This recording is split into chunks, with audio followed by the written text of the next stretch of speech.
Now, when people think about sending off a final mix, they die a little bit inside. They die because of the time it takes and avoid instrumental mixes, TV mixes, and stems. So as engineers, we need to be innovative. And I have a solution that won't cost you any time or money. All you need to do is follow these steps, template it, and then keep it in your session. So before you export your next final or approved mix, what you're going to do is you are going to go into your I/O settings and set up these stereo buses. And it doesn't matter what door you're in, it is all just signal flow. We're going to go to our buses, add new path. So the first path is, these are all going to be stereo. And what we're going to want to have is no lead vocal, instrument only. And then we're going to set up some general bus stems. And don't have to create a bus for every single stem. Actually, that should be stereo there. But we're going to add a little P at the front of it for printer. And then we'll go kick, P snare, P drums, other. And this final bus is super important. We're going to set up a bus called DOA, which is dead on arrival. And we're going to use that later, so make sure you create that one. So outside of no lead vocal and instrumental only, which are alternative mix prints, I print out stem buses and I set it up like this. P, kick, snare, drums, bass, instruments, lead vocal, and background vocal. I set up those as stems if anybody ever wants to stem master or manipulate it in post for TV.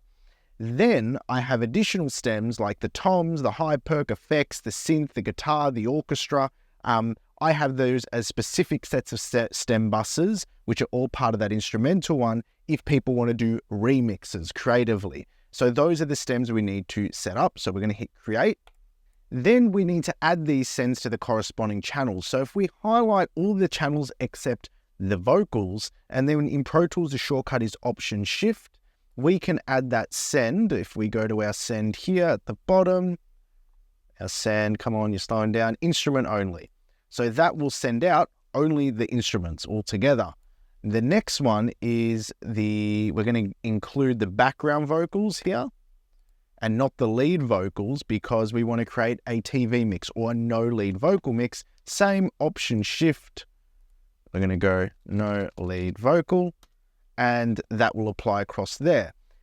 Finally do this for all the channels. So you've got all your kicks going out, your snares, everything. And then I'll show you what we do next.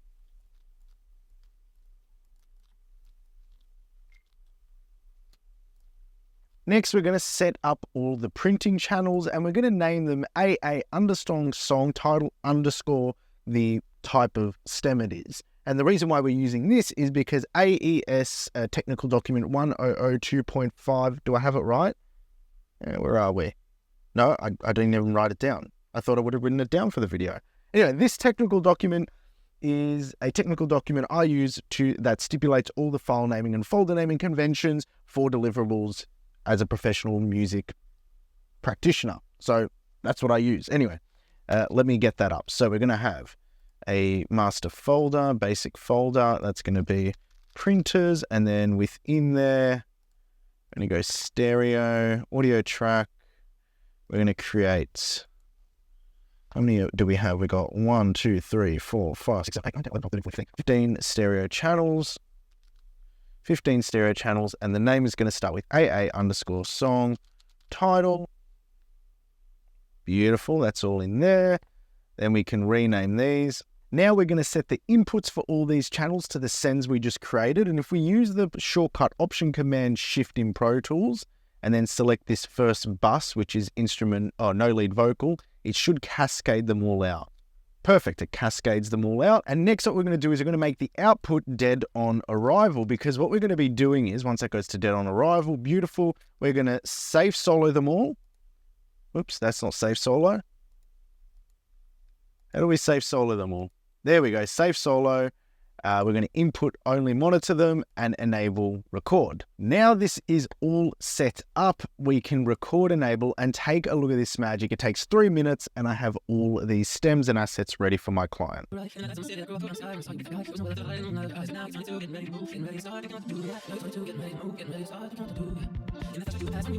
Now to a detail which is super important, and I know a lot of you guys are probably asking, what about my mix bus processing, namely for the instrumental and the TV mix or the no lead vocal? Well, I actually recently figured out a workaround which I use when I'm doing my Dolby Atmos mixing. Now, I've got this set up in a newer session as it's something newer I'm doing. Instead of routing the instrumental and TV mix directly to the printer, they pass through these two auxiliary channels, and I call these auxiliary channels keyed.